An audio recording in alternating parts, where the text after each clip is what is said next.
kekhawatiran teman-teman dari tokoh TNI kita bahwa jika TAP MPR 33 tahun 1967 ini saja bisa dicabut dengan mudahnya, bisa saja nanti TAP MPR nomor 2567 juga 26 nah itu akan dihapus juga dengan mudahnya. Dan TAP MPR 25 itu teman-teman itu adalah soal pelarangan PKI. Bayangin kalau TAP MPR tentang pelarangan PKI dicabut, artinya PKI bisa dengan mudah tumbuh lagi. Warahmatullahi wabarakatuh. Waalaikumsalam warahmatullahi wabarakatuh. Pemirsa yang budiman, alhamdulillah kita bertemu lagi di channel YKCB, Yayasan Kajian Citra Bangsa. Kalau banyak yang tanya YKCB itu apa, ya itu tadi ya, Yayasan Kajian Citra Bangsa.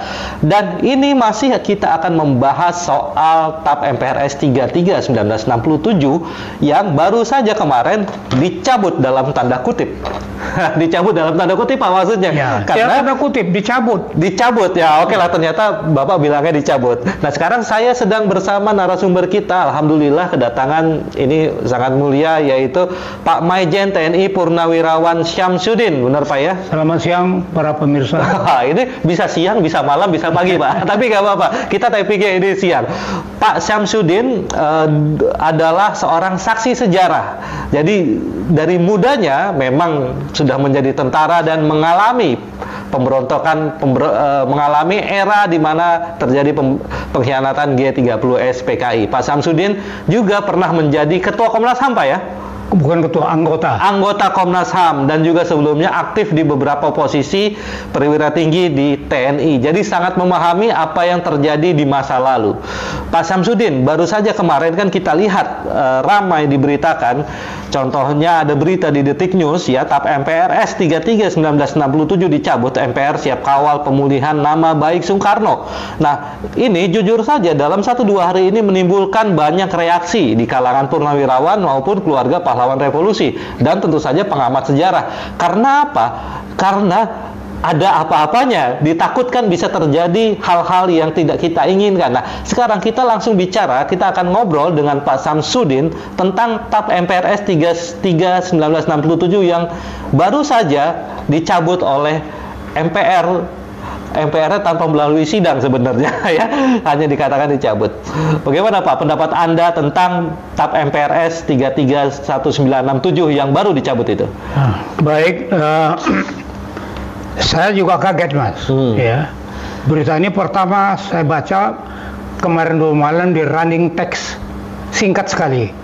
Kemudian paginya saya baca di Kompas.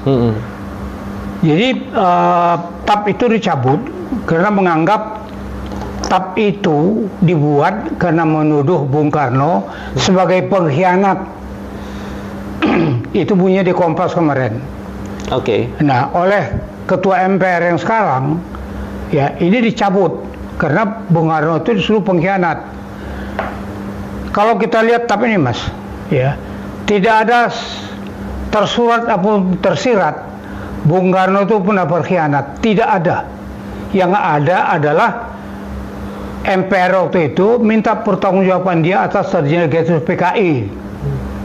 Nah, Bung Karno beri jawaban dengan pidatonya Nawaksara, dilanjutkan dengan penjelasan pidato Nawaksara. Ada satu lagi yang tidak dimuat, yaitu jas merah. Nah, tiga pidato Bung Karno ini disampaikanlah ke MPR waktu itu, ya, tentang peristiwa G30S PKI. Memang MPR minta pertanggungjawab Bung Karno, kenapa ini bisa terjadi? Dijawab oleh Bung Karno dengan 3 pidato itu.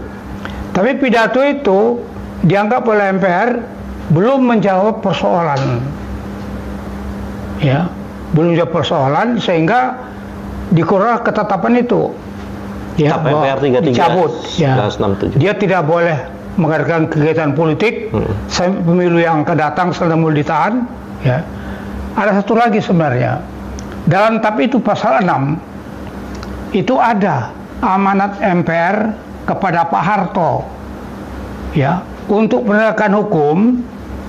Periksa ini Bung Karno soal hukumnya, diserahkan kepada Pak Harto. Nah, di sini masalah. Ya, kita tahu Pak Harto itu sangat Jawa nih ya, mikul durum dan mencero. Dia tidak mau, karena angka malunya bangsa ini kalau sampai proklamator bangsa ini diadili, tapi itu konsekuensinya belakang sekarang ini, ya tidak ada keputusan hukum tentang Bung Karno. Nah ini sisi negatifnya dari Mikul Durung Mendem Jero itu. Kalau ada masalah hukum timbul, tidak bisa diapa-apakan. Jadi Bung Karno tidak salah apa-apa, tidak ada hukumnya kok. Ya kan? Dibilang pengkhianat juga tidak bisa. Kenapa MPR sekarang bilang pengkhianat? Kalau dia pengkhianat tentu dengan dasar hukum kan, dihukum dia, ya kan? Diberikan amnesti itu boleh. Seperti dua presiden Korea Selatan, dia itu hukuman mati tapi diberikan amnesti oleh presiden, tapi dinyatakan dulu dengan pengadilan. Nah dalam surat yang dibuat oleh MPR itu juga mengatakan untuk membersihkan nama Bung Karno. Kapan Bung Karno tercemar? Baru bisa dilakukan kalau ada keputusan pengadilan namanya dicemarkan, diputuskan pengadilan juga. Ya, ini tidak ada. Jadi tidak ada hukum yang mengatakan Bung Karno bagaimana persoalannya. Ya, dinyatakan pengkhianat tidak bisa, tapi memang dia diminta pertanggungjawab tapi tidak memuaskan pertanggungjawabannya, maka dikeluarkan atap ini. Nah, itu dari segi materinya. Pertanyaan juga, apakah bisa MPR sebagai lembaga tertinggi dulu ya dibatalkan anunya oleh MPR sekarang tidak punya gaji apa-apa? Bukan lembaga tertinggi tepatnya. Lembaga tertinggi dulu. Iya. Bisakah lembaga tertinggi itu keputusannya dianulir oleh MPR sekarang? Yang lembaga tinggi. Lembaga tinggi. Ya. Melangkah ini. Dan bahkan kemarin dalam tanda kutip pencabutannya tidak dilakukan lewat sidang MPR. Tidak ada sidang MPR untuk makanya ini juga itu mau saya sampaikan ya. Bagaimana sidang MPR? Tidak ada. Jadi ini kelihatannya ada sesuatu yang lebih strategis yang mau dikejar ini. Saya takut nanti larinya ke TAP 25. Kalau boleh tahu TAP 25 tentang apa, Pak? Tentang pembubaran PKI oleh Pak Harto. Itu Pak Harto yang buat surat. Ini juga ada masalah di sini, Mas. Ya, masalahnya apa? Itu dibuat dalam surat kepresidenan. Presiden RI, Panglima tertinggi, bla bla bla. Yang boleh buat itu hanyalah Bung Karno. Kenapa Pak Harto berani buat ini? Nah, ini pertanyaan besar. Ya, tapi saya bisa jawab. Ini sama dengan apa yang dilakukan Pak Dirman, ya, Pak Yani. Dia mau menyelamatkan Pancasila. Karena ada 3 instruksi Pak Harto dulu, Bung Karno dulu kepada 3 panglima TNI itu, kalau itu diikuti hilang NKRI, hilang Pancasila. Apa itu, Pak? Pak Dirman minta hentikan perang gerilya, kita selesaikan republik ini dengan diplomasi. Pak Dirman tahu kalau diplomasi Belanda akan minta konsesi-konsesi, Mas. Konsesi wilayah, konsesi pertambangan. Contohnya waktu itu negara Sumatera Timur sudah berdiri, Mas. Sumatera NSP Timur namanya. Negara Sumatera Timur. Nah, dia punya presiden namanya Tengku Mansur. Udah menyatakan merdeka di Indonesia. Lalu negara Pasundan hampir-hampir berdiri. Ini bisa terjadi, pecah kita sudah semua. Ditolak oleh Pak Dirman. Pak Yani sama juga minta melalui Bung Karno, PKI minta ya Nasakom adakan semacam staf politik di TNI, ditolak Pak Yani ya. Pak Harto jelas. Jadi semua ini ingkar tanda kutip pada Bung Karno. Kenapa? Menyelamatkan Pancasila, negara kesatuan Republik Indonesia, Pancasila, NKRI dan kesatuan bangsa. Nah, ini namanya saya katakan ya sedikit nyimpang tapi perlu. Ini namanya jati diri asli TNI. TNI tidak bisa menerima kalau ada masalah yang bisa membahayakan Pancasila, 45, NKRI dan kesatuan bangsa. 3 contoh tadi udah jelas. Oke, berarti Bapak sebagai purnawirawan TNI merasakan sekarang ada bahaya yang mengancam NKRI? Ada. Apa itu, Pak? Ya, di dalam Undang-Undang TNI nomor nomor 33 nomor 2, saya lupa nomornya, Undang TNI baru. Itu sama sekali tidak dibuat. Ya, komitmen TNI itu nggak dibuat. Komitmen TNI untuk? Ya itu komitmen TNI kepada Pancasila, Undang-Undang tadi itu kan. Itu tidak dibayangkan. Hanya TNI tentara rakyat, tugas sebagai bla bla bla. Ini tidak ada. Padahal ini jiwa TNI itu di sini. Dasar filosofisnya justru yang ada bahwa TNI harus setia kepada Pancasila dan UUD 45, seperti itu ya? Pancasila, UUD 45, Persatuan Bangsa, dan NKRI. Ya, karena itu tidak terbayang di situ. Tidak dituliskan di RUU TNI. Nah, ini kita membuat, kita tulis itu. Satu lagi, bahwa TNI harus tunduk kepada supremasi sipil. Benar, supremasi sipil. Tapi dibuat di situ supremasi itu dijalankan oleh presiden. Bagaimana kalau presiden disebutnya tadi? Ya, bagaimana? Ya harus ditambah itu penjara itu. Toke setiap kepada ya selama kebijaksanaan presiden itu ya dalam koridor Pancasila 45 dan koridor hukum. Ini tidak ada. Baik Pak, sepertinya kita agak menyimpang sedikit dari pokok bahasan. Tapi apa-apa. Memang sengaja saya simpangkan. Karena ini sebenarnya luas ya. Dimensinya luas dari TAP MPR 33 tahun 1967. Jadi ada kekhawatiran teman-teman dari tokoh TNI kita bahwa jika TAP MPR 33 tahun 1967 ini saja bisa dicabut dengan mudahnya, bisa saja nanti TAP MPR nomor 25, 67 juga, 26. Nah itu akan dihapus juga dengan mudahnya. Dan TAP MPR 25 itu teman-teman itu adalah soal pelarangan PKI. Bayangin, kalau TAP MPR tentang pelarangan PKI dicabut, artinya PKI bisa dengan mudah tumbuh lagi di negeri kita. Ya, itu adalah skenario besar, Mas. Skenario gimana Pak? Skenario tadi itu. Ujung-ujungnya itu. Bapak curiga bahwa ujung-ujungnya adalah untuk mencabut TAP 25. TAP 25 itu jelas sekali itu skenario. Saya belak-belakannya sekarang. Nating tulus saya. Saya udah tua. Bapak dulu lawan PKI kan, sempat kan melawan PKI. Iya jelas dong. Oh iya. Ya kan? Kita melawan. Saya pernah dikirim operasi ke Kalimantan Barat. Lawan kita adalah gerombolan komunis. Semua saya kira TNI bersikap seperti itu.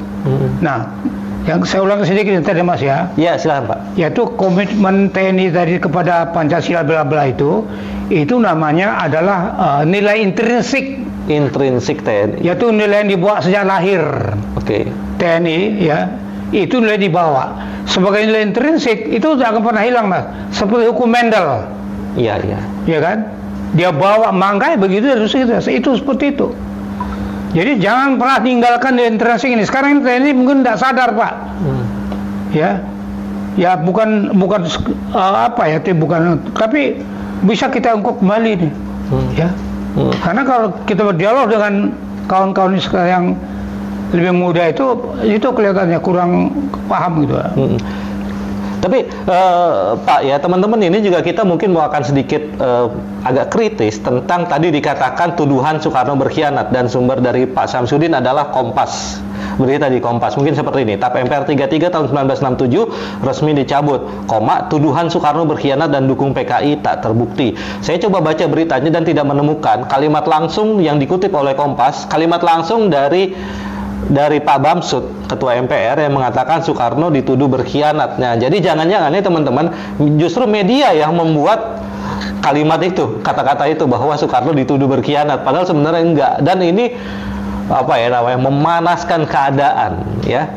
Jangan-jangan ini media yang membuat itu. Oke, kita kembali bahwa kalau memang Soekarno berkhianat, pasti sudah dihukum, gitu Pak ya.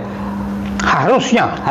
Ya, makanya saya katakan tadi ada perintah MPR kepada Pak Harto untuk hukumnya diselidiki, ya, dan diperiksa. Untuk menegakkan hukum, Pak Harto diminta untuk mengusut perkara ini. Tapi Pak Harto nggak mau, seperti saya katakan tadi kan, dia mau dulu mendam jeruk. Nah ini juga satu yang kurang tepat itu ya. Kalau itu nanti ada persoalan hukum, itu diselidiki Mas. Tapi gini Mas ya, ini tidak lepas dari persoalan G30 SPKI, ya kan? Nah, G30 SPKI, kalau boleh saya, ini ada kaitannya Mas ya. Adakah keterlibatan ataukah adakah sedikit apa yang dikatakan Bung Karno sehingga dia dituduh ya tidak bisa bertanggung jawab, soal membiarkan? Memang ada Mas. Ya, G30 PKI itu ya kalau kita lihat Undang-Undang Nomor 39 ya kan terjadi pelanggaran HAM berat. Nah, suatu pelanggaran HAM yang berat hanya bisa dikatakan kalau memenuhi syarat disebut dalam pasal 39 itu Mas. Ya, nah, lalu di situ dikatakan suatu pelanggaran berat terjadi kalau ada ya ada kebiasaan dilakukan sistematis ya atau kada terjadi meluas pelanggaran itu. Nah, adakah ini? Ada Mas. Ya, sebelum PKI meletus, G30S sebelum G30 meletus, itu ada dua kebiasaan negara yang memang memberikan angin kepada PKI, Pak. Oke. Pertama, ya, waktu itu kita mau trikora, perlu senjata. Rusia, nih, kamu apa? Kita punya TU, punya macam-macam. Tapi jangan halangi PKI. Ya, usir Nekolim dari Asia Tenggara. Itulah konfrontasi. Nah, sehingga kita terikat kepada Rusia itu. Waktu itu mungkin ada yang masih ingat soal poros Jakarta, Peking, Pyongyang. Ya, lalu anti Barat kita, bantuan Barat kita tolak, kita keluar dari PBB. Go to hell with your aid. Jadi jelas sekali waktu itu kebiasaan negara memblok ke kiri. Di samping itu Mas, Bung Karno sendiri ya mendekatkan diri ke PKI. Dalam ulang tahun PKI 45 dia pidato Mas, saya memihak PKI. Ya, karena hanya PKI lah yang bisa mengikuti Nasakom. Itu masih saya lihat di media elektronik, minta itu ada. Satu lagi waktu ulang tahun kita RI yang ke-63 dia pidato, judulnya itu menemukan kembali revolusi kita. Di situ dikatakannya sekarang ini ada yang membawa revolusi kita mau ke arah ke liberal. Tapi untuk sekarang kita sudah mengarah kepada yang benar, itu sosialisme. Jadi dua kebiasaan tadi, memblok ke kiri, ke kanan, itulah yang men-trigger PKI, men-trigger kuat, dan melaksanakan dia punya kebiasaan juga apa? Per juta, perjuangan bersenjata. Jadi kita juga tidak bisa bilang Bung Karno bersih sama sekali soal PKI, tidak. Ini yang men-trigger tuh kedua kebiasaan ini. Tapi bukan dia dalangnya, ya kan? Dia men-trigger saja. Nah, kalau ini masalahnya, di situ ada dalam hukum itu ada namanya pembiaran. Ya, pembiaran sama dengan juga persetujuan. Iya. Jadi Bung Karno tahu, apalagi waktu kenapa? Ini satu lagi ya. Dibilang Bung Karno itu berkhianat. Dialah menyelamatkan negara dari pemberontakan PKI. Momentum masih berjalan, penculikan masih terjadi, dilaporkan kepada dia ada di situ. Ya, Bung Karno, Pak Yani terculik tapi meninggal, berhenti. Dia perintahkannya PKI itu berhenti. Mungkin nggak banyak orang tahu ini. Setelah tahu ya? Pak Yani, meninggal. Yani kalau nggak salah kalimatnya Yani wis pateni. Ya? Yani wis pateni kalimatnya. Ya. Ada yang lapor ke Pak Karno seperti itu. Iya. Bung Karno memang ada di situ. Waktu penculikan itu dia tahu dia ada di situ. Dilaporkan ke dia kok. Waktu dilaporkan yang lain terculik, dia bereaksi. Tapi ketika begitu dilaporkan Pak Yani sudah diculik tapi meninggal, di situ juga langsung di stop PKI juga, PKI disuruh berhenti, Pak Harto juga suruh berhenti. Jangan pertumpahan darah. Nah, soal pertumpahan darah ini, ya, ini salah satu Pak Bung Karno juga, ya. Kalau dia mau bilang, ya, karena waktu itu sudah terbentuk Barisan Soekarno, Ya, PKI sudah siap-siap untuk menyerang lagi. Di Surabaya, Satuan Angkatan Laut Marinir sudah mengadakan show force. Dia keluku itu loh, ribuan orang. Ya, kekuatan itu besar juga. Tapi apa dia bilang? Kalau bangsa ini akan hancur, biarlah saya akan hancur. Bangsa jangan. Kalau perjuangkan ini sejak saya muda. Kalau akan hancur, biar saya hancur. Pak Soekarno itu? Iya. Diumumkan itu kepada Ibu Supeni. Ibu Supeni adalah seorang tokoh PNI, Pak. Iya. Ya kan? Kalau dia mau sikat, jalan, Pak. Akan perang saudara bertahun-tahun kita mandi darah kita. Ya kan? Iya. Jadi kapan dia bilang Bung Karno berkhianat? Ya, ini apakah membuat itu pers ataukah ketua MPR sekarang yang mengatakan itu Bung Karno berkhianat? Tapi dalam koran itu saya baca. Iya. Jangan sebut Bung Karno berkhianat, bahwa dia tidak bisa mempertanggungjawabkan seluruh PKI itu ya. Ya kan? Ya, memang jadinya complicated ya Pak ya. Jadi Bung Karno ini kontroversial ya. Di satu pihak diduga membiarkan, ya kalau nama membiarkan bisa aja dianggap menyetujui dari gerakan itu. Tapi juga di lain pihak Bung Karno juga mencegah terjadinya pertumpahan darah ketika massa dan militer pendukung PKI juga sudah siap untuk menyerang yang anti PKI gitu. Sehingga mengatakan bahwa jangan bangsa ini hancur, tapi yang hancur biarlah saya, kata Bung Karno gitu. Makanya sebenarnya figur seperti Bung Karno ini adalah figur orang besar dari negeri ini yang tidak pantas kalau sekarang dikatakan berkhianat ya, karena nggak ada buktinya gitu ya Pak ya. Jadi mungkin teman-teman media kalau bikin judul harus diperhatikan apakah benar Bung Karno berkhianat gitu ya. Sebenarnya belum tentu ya. Nah Pak, terkait dengan TAP MPR 25 itu ya, yang kalau TAP MPR 33 1967 saja bisa dicabut, sebenarnya lucu teman-teman. Jadi konteksnya sebenarnya gini, ada yang namanya TAP MPR 1 2003 Pak, nomor 1 tahun 2003 yang menyatakan TAP MPR 3367 itu sudah tidak berlaku lagi. Jadi ada sekitar 108 yang mengeluarkan itu siapa? MPR Pak, tahun 2003 MPR. 2000 sekarang. Ya MPR, ya MPR. Ya, makanya bisa Pak. Ya, karena, ini menarik. Ya, karena itu dulu dibuat lembaga tertinggi negara Pak. Yes. Ini sekarang lembaga tinggi negara. Iya. Nggak bisa Pak. Nggak bisa. Secara umum nggak bisa. Jadi begitupun dengan TAP MPR 25, TAP MPRS 25 yang tentang pelarangan PKI, kalau mau dicabut oleh MPR juga nggak bisa sebenarnya Pak. Nggak bisa. Nah, itu kalau cabut ribut Mas. Waduh, gimana? Akan ribut. Junior Bapak di TNI gimana kira-kira? Ya bukan TNI saja Pak ya. Rakyat berapa juga. banyak tuh korban yang bukan TNI. TNI ini korbannya nggak banyak Pak. Oh iya. Hanya Pak Yani saya sana Marangan. Tapi tokoh-tokoh agama, kiai-kiai kita, ya berapa banyak dibunuh Jawa Tengah, Jawa Timur. Itu Pak siapa? Tawaf. Pak Tawaf ada menulis bukunya. Menulis buku. Ya itu memang benar.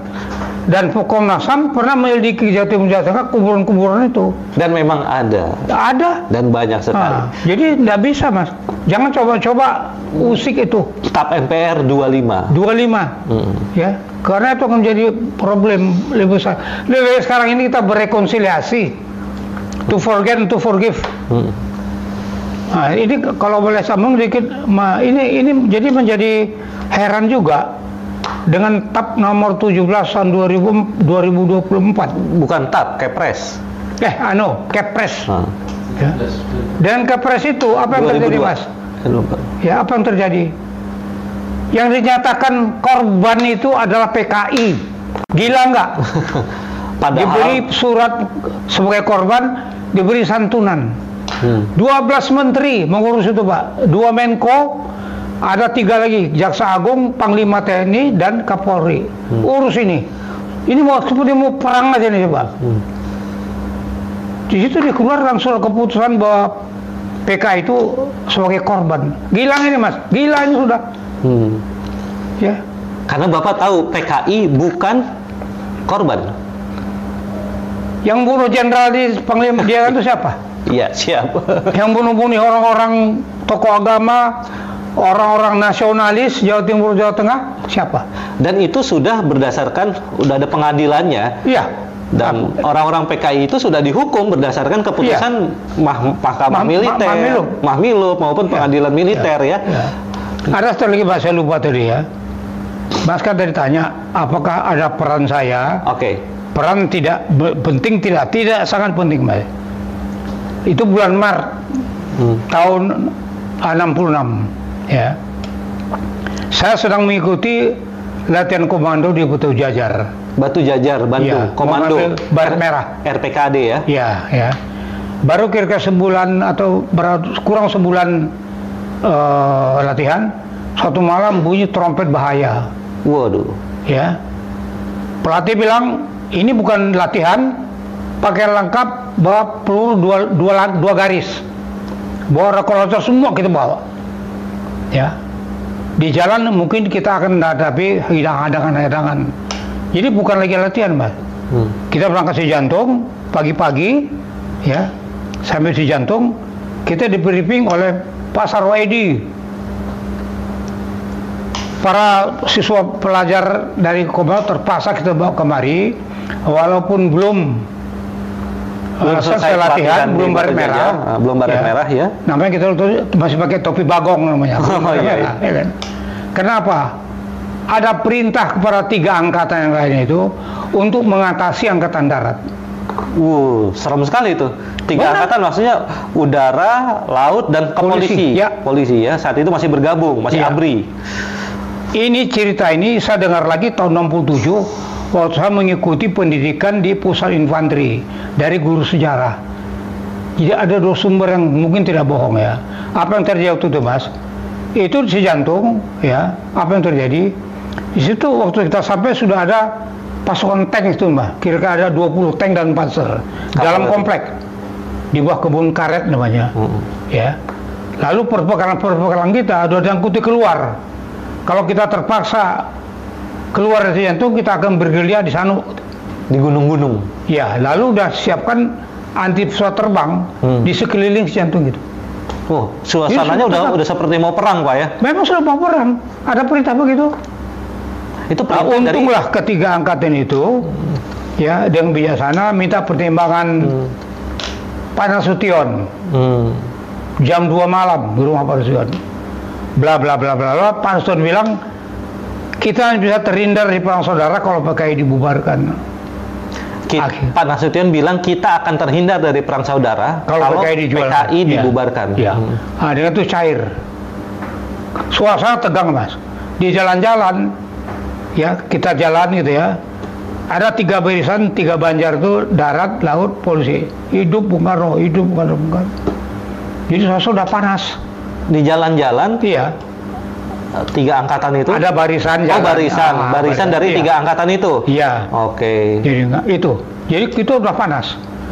Terjadi perkelahian, Mas. Ada yang gugur, ada yang meninggal 1 di jalanan. Iya, di perkelahian itu antara angkatan. Iya. Itu di jalanan ya? Di jalanan. Jadi saat itu sebenarnya kekerasan cukup masif ya? Wah, sudah panas sekali. Mengkhawatirkan situasi. Bukan main. Itu udah titik api, Mas. Dan itu masalahnya adalah bukan hanya PKI tapi pro Soekarno. Itu ya? PKI persoalannya. Oh. Karena sudah terbentuk barisan pendukung Bung Karno. Dan itu? Itu udah ada. Lalu ada orang-orang PKI yang sudah siap juga, ini sudah gabung. Oke, jadi di barisan pendukung Soekarno itu ada emang orang-orang PKI? Iya. Oke. Itu jadi satu lah. Jadi satu. Jadi kuat. Jadi kuat. Iya. Kalau terjadi perang betul-betul, saya kira sampai sekarang nggak selesai itu. Iya. Artinya jadi, Pak, untunglah ya, para pimpinan TNI itu darat, udara, polisi, Pak Nusron bisa menenteramkan itu, Pak. Akhirnya dileburlah TNI itu. Ya, itu dulu gimana Pak ceritanya sehingga tidak terjadi perang saudara akhirnya? Ya bisa terjadi, Pak. Sehingga tidak terjadi perang saudara, ada peran Pak Nasution mendamaikan para kepala staf atau gimana? Itu ketiga angkatan itu menghadap Pak Nasution jam 2 malam. Dan Pak Nasution bilang kalau PKI dibubarkan, negara ini damai. Ya. Kalau tidak kita bisa berdarah. Minta pengertian gitu lah. Akhirnya bisa lembut. Ya Pak Harto waktu itu dia menyiapkan kalau ada serangan. Pak Harto? Iya. Oh. Dia udah siapkan berapa divisi, berapa batalion tuh. Untuk nggak jadi nyerang Halim. Pak Harto sarannya Halim. Oh gitu. Karena Pak Harto tahu sumber di situ ada. Bung Karno dari situ. Pak Harto pesan kepada ajudan Bung Karno, tolong suruh pindah Bung Karno segera dari Halim. Karena mau diserang. Iya. Tapi nggak jadi. Hanya Kopassus masuk, jadi pertempuran sedikit. Padahal waktu itu ya, pimpinan PKI waktu itu namanya Jenderal Suparjo. Iya. Ya kan, dia punya kekuatan yang ada di perbatasan konfrontasi. Karena ada 7 batalion di tangan dia. Karena beliau dari sana kan. Tapi dia ada di sini waktu itu. Dia sedang di sini. Dia komandan sebelumnya di konfrontasi dengan Malaysia itu. Dia yang memimpin gerakan itu. Omar Dhani sudah menyiapkan Hercules. Ini Hercules bawa pasukan. Ya. Berapa Hercules, Pak? Ya. Berapa Hercules? Ya, enggak tahu lah berapa. Tapi sudah siap ya. Diangkut kemari, ya kan. Tapi tidak dari Kalimantan tidak itu ada jawaban dari tokoh PKI Aidit. Oh. Ini kami ngomong cerita ya. Kalau saya Parjo, Aidit saya kup. Kup dalam kup. Iya, itu one way. Satu tiket sekali jalan itu. One way tiket karena. Tapi itulah pimpinan PKI. Tidak punya pendirian. Mencela gitulah. Nggak punya keberanian. Ya enggak. Kenapa dia tidak ngekup Aidit? Ya kan? Jemput pasukan ke sana. Ya, kalau ada bawa kemari. Padahal Aidit sipil, Pak ya? Ya? Aidit sipil. Enggak, Parjonya tadi ini. Oh iya. Iya, tapi walaupun sipil ya, kan dia harus teguh kepada revolusinya. Ya kan? Ini tidak. Jadi semua pimpinan PKI itu hanya waktu keluar-keluar, tapi setelah kejadian gitu sebentar hilang. Hanya 18 jam mereka tuh digulung hilang. Apa? Jadi ini masa lalu ya. Kita harapkan ini jangan terjadi lagi. Ini sangat memilukan, Mas. Korban PKI dibunuh. Yang paling sedikit tercatat tuh 500.000 orang. Ada yang 1 juta, 1,5 juta. Wow. Ya Gimana kan? Kuburannya itu ya? Lah, nggak ada. Bung Karno pernah sampai ke mengeluh kesah. PKI dibunuh, dibiarkan begitu aja, hanyut di sungai. Dia pernah ngeluh gitu. Ya. Bapak dengar? Ya. Bapak dengar keluhan dari buku. Oh, dari buku. Dari buku itu, putih merah putih itu. Iya, iya. Apa namanya itu buku itu? Buku putih PKI.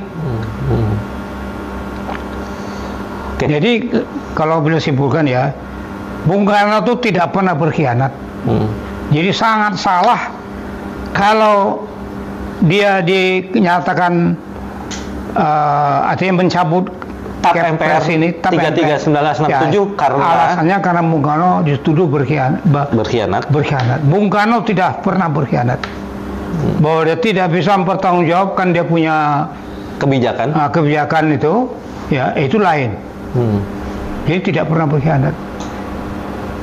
Dan dia memang dia tidak mau diasingkan, Mas. Hanya tidak boleh berpolitik.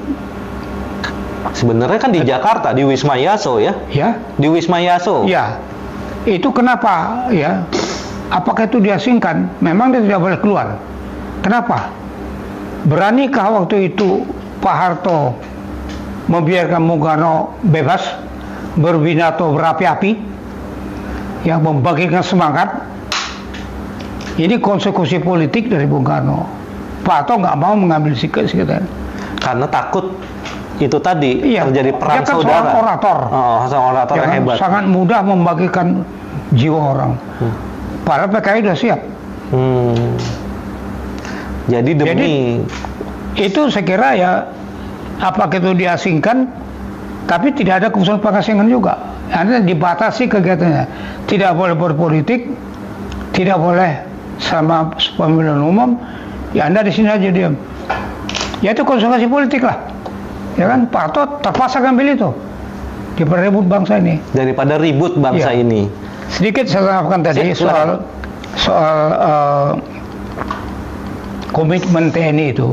Ya. Itu komitmen TNI yang sangat kuat kepada Pancasila tadi. Itu namanya itu adalah nilai intrinsik.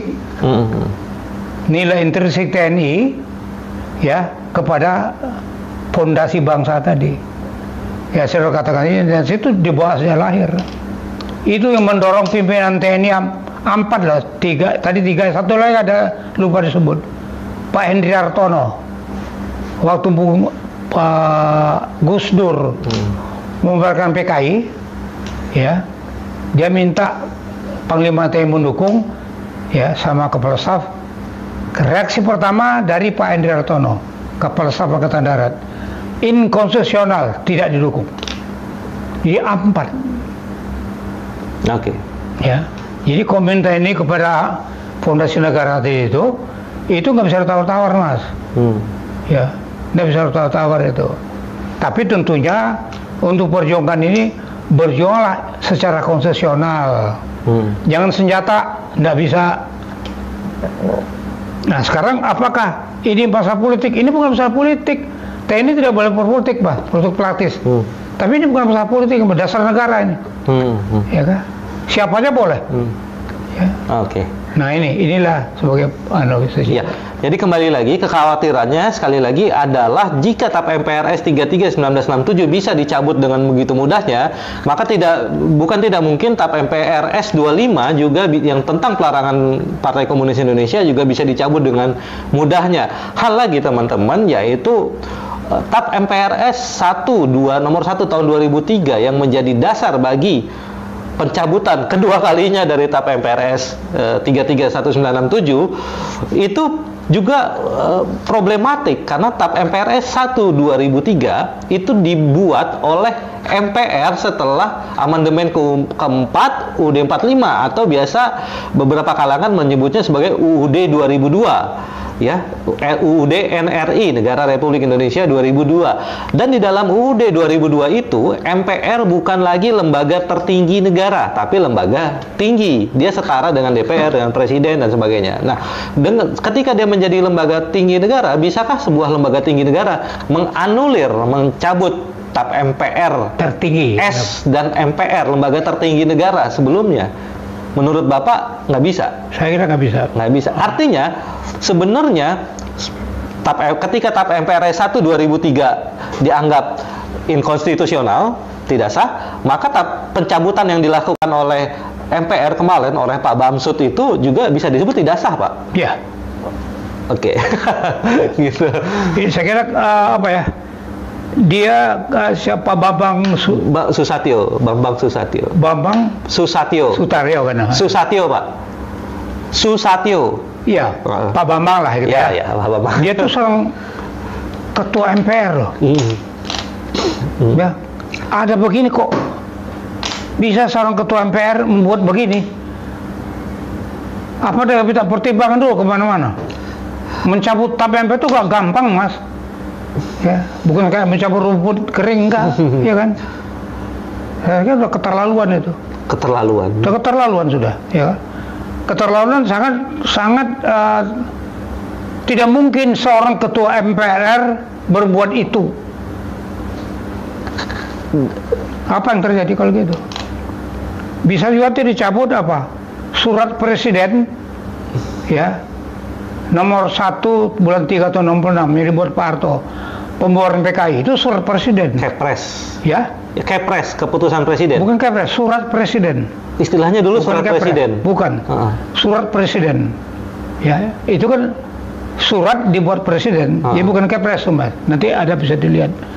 Itu sangat mudah dicabut nanti. 1 tahun 1/3 strip 66 tanggal 12 Maret. Iya, setelah 11 Maret, setelah mendapatkan Super Semar, ya, Pak Harto langsung membuat surat pembubaran PKI. Nah, ini memang Pak Harto boleh juga, artinya langsung jadi buat Pak Super Semar, besoknya dia buat ini. kan itu surat juga kertas depan di mana nggak tahu kita. Suratnya sampai sekarang nggak tahu di mana. Ya, tapi itu tadi kembali kepada itu apa itu komitmen TNI tadi.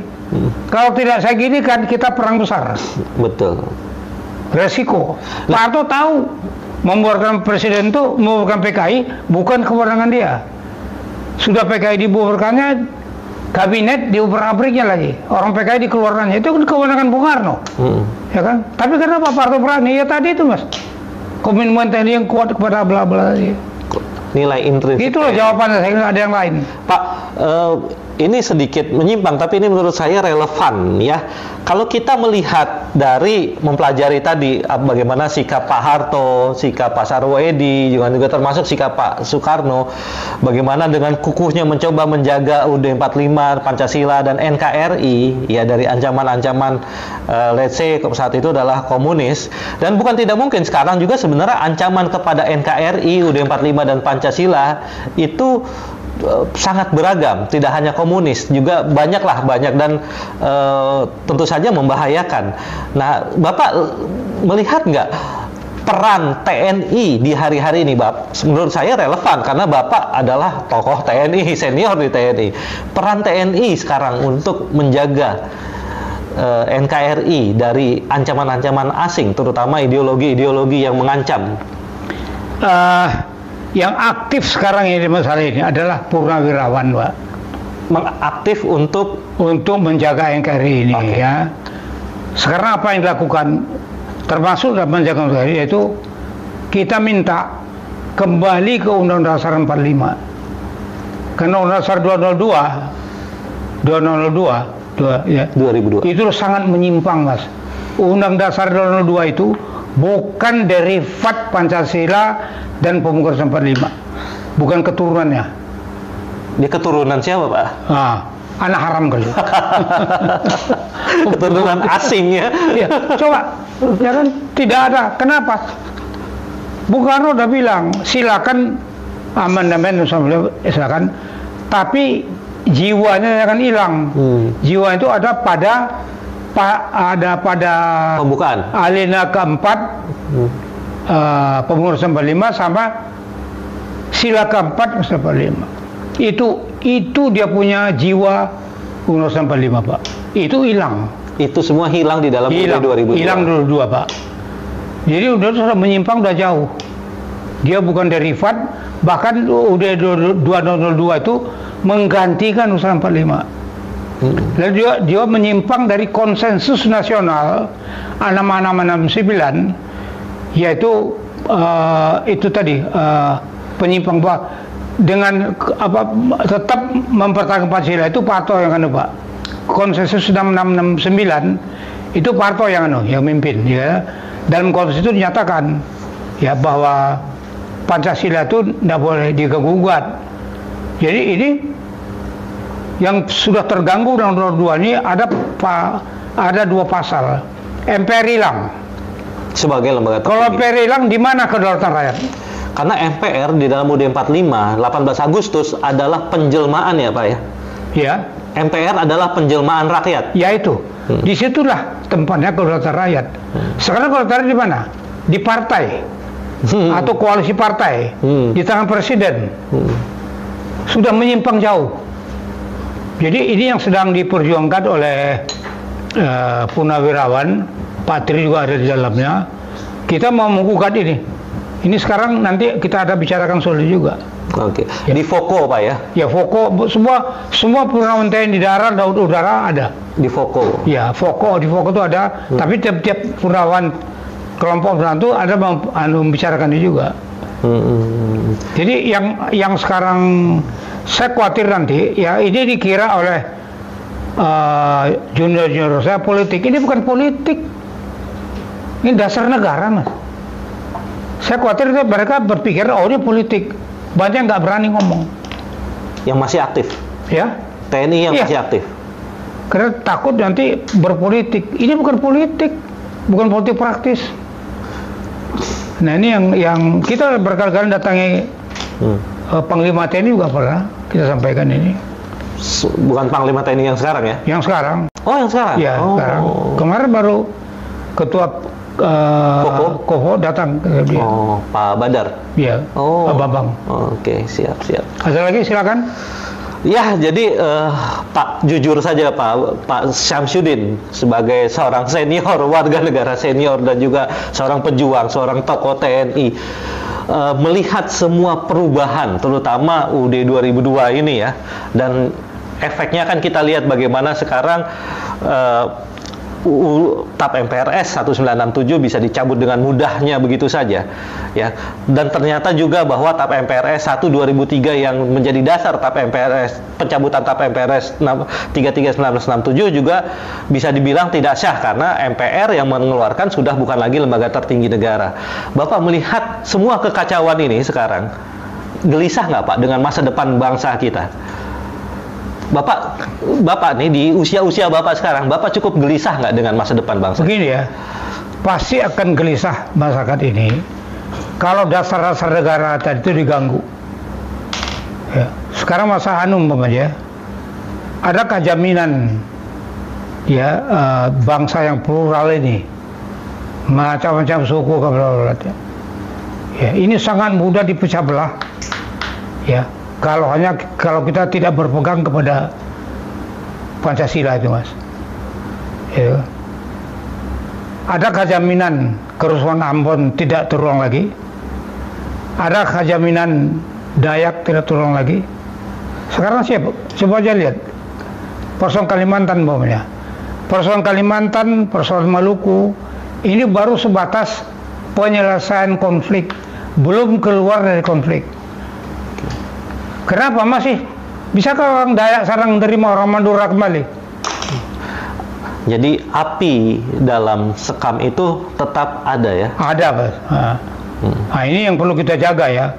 Dan kita jaga solusinya menurut Bapak adalah kita kembali teguh kepada Pancasila ya. Dan UUD 45. Dan itu sudah terbukti sebenarnya teman-teman. Kalau kita lihat dari cerita Pak Syamsuddin, bagaimana Pak Harto dengan keberaniannya, dengan keteguhan sikapnya, juga termasuk Pak Karno sebenarnya ya, menjaga Pancasila dan UUD 45, dan kita selamat Pak ya, sampai ke detik ini bangsa ini masih tetap ada. Kurang lebih seperti itu Pak ya? Iya, ya begitulah. Jadi itulah, jangan digugat lah ini. Pancasila sebenarnya persatuan bangsa, jangan sampai ada masalah di sini. Karena ini sudah satu rangkaian fondasi, Mas. Terganggu persatuan bangsa. Ujungnya nanti adalah hilangnya Republik Indonesia versi 17 Agustus. Hilangnya Republik Indonesia pasti. versi Salah satu 17 terganggu, hilang. Salah satu terganggu dari UUD 45 Pancasila persatuan bangsa NKRI. Iya, NKRI ini terganggu. Hilang. Bapak ngelihat ada kecenderungan ke sana nggak dalam waktu dekat? Dalam waktu dekat? Enggak. Ini kelihatan strategi panjang nih, Mas. Oh, strategi panjang. Saya khawatir luar negeri juga terlibat ini. Luar negeri terlibat, asing mereka terlibat. Ada kepentingan di sini. Mereka sangat senang kalau Indonesia itu tidak bersatu. Asing senang Indonesia tidak bersatu. Indonesia bubar maksudnya? Ya. Indonesia bubar. Ya. Indonesia bubar. Tidak bersatu lah. Oke. Ya, cukup. Jadi teman-teman, ini bukan masalah enteng sebenarnya ya, semua ini ada kaitannya dan memiliki akar masalah yang jauh sekali sebenarnya dan ini sangat riskan kalau kita biarkan begitu saja. Jadi tetap jaga Pancasila, UUD 45 dan NKRI dan persatuan bangsa. Ada 3 yang harus kita jaga. 4, Mas. Apa tuh? Pancasila, UUD 45, NKRI dan persatuan bangsa. Oke. Ini fondasi yang merangkai satu sama lain, Pak. Nilai intrinsik yang merangkai itu ya. Iya. Jadi kalau dulu orang mengatakan fondasi bangsa itu hanya Pancasila, saya kira keliru. Bukan keliru. Perlu ditambah lagi itu rangkaian. Siap. Karena satu hilang semua, Mas. Bahkan bangsa kita bisa hilang. Aduh. Ya, untung saya, Mas ya. Saya mengalami zaman Jepang sedikit saya tahu. Perjuangan kemerdekaan saya tahu, sampai saya sekarang hampir 90 tahun. Iya. Orang PKI itu saya ngalami langsung, Mas. Bapak seumuran Pak Tri ya, seangkatan sama Pak Tri. Iya, Pak Tri dan saya bedanya nggak jauh. Oke, seangkatan, satu angkatan Pak Tri. Ya sekarang yang angkatan 45 udah meninggal semua. Terakhir Pak Wijoyo Suyono, Pak. Angkatan yang di angkatan darat ya. Angkatan darat ya. Ya 94 dia meninggal. udah tuh hilang. Tinggallah malah juga angkatan di bawah Pak Tri, angkatan saya, terus Pak Lukman, ya kan. Nah, untuk kita ini agak tahu sih Pak Tri sangat concern kepada soal ini loh. Dia sakit tapi sangat concern. Ya, dia sangat concern. Ya, janganlah sampai terjadi ribut lagi. Aduh, ya. Saya nggak mau lagi kayak dulu Mas. Saya sampai pernah jual kue Mas. Kesusahan hidup. Ini kalau kita ribut pasti hidup susah Mas. Lihat sekarang ke Afrika apa namanya itu, negara Afrika yang ribut. Apa ya? Zimbabwe atau apa? Ya. Kurang tahu Pak, kurang tahu. Ya. Segala fasilitas. Sudan ya? Sudan coba. Habis tuh Mas. Fasilitas umum pendidikan kesana habis hilang. Kelaparan di mana-mana. Oke. Karena perpecahan bangsa. Nah yang perlu kita tiru malah utopia Mas. Dari negara miskin terpuruk begitu, sekarang dia bisa maju Mas. Ya, bisa maju dia. Dan lingkungannya diadakan perbaikan politik dengan negara lingkungan, dan negara sendiri pun sudah bagus. Addis Ababa sekarang itu bukan main Mas. Iya. Jadi negara Afrika Selatan ya, yang termaju sekarang adalah Addis Ababa. Ya, Ethiopia. Oke. Ada lagi Pak yang mau disampaikan?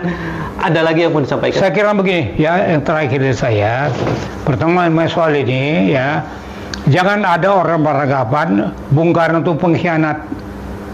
Karena anaknya Guntur juga kemarin, bagaimana dikatakan bapak saya pengkhianat, dia berjuang, dia termakan bahwa bapaknya dikatakan pengkhianat. Kita pengen tahu siapa yang mengatakan Bung Karno pengkhianat. Saya dibaca di koran, di Kompas.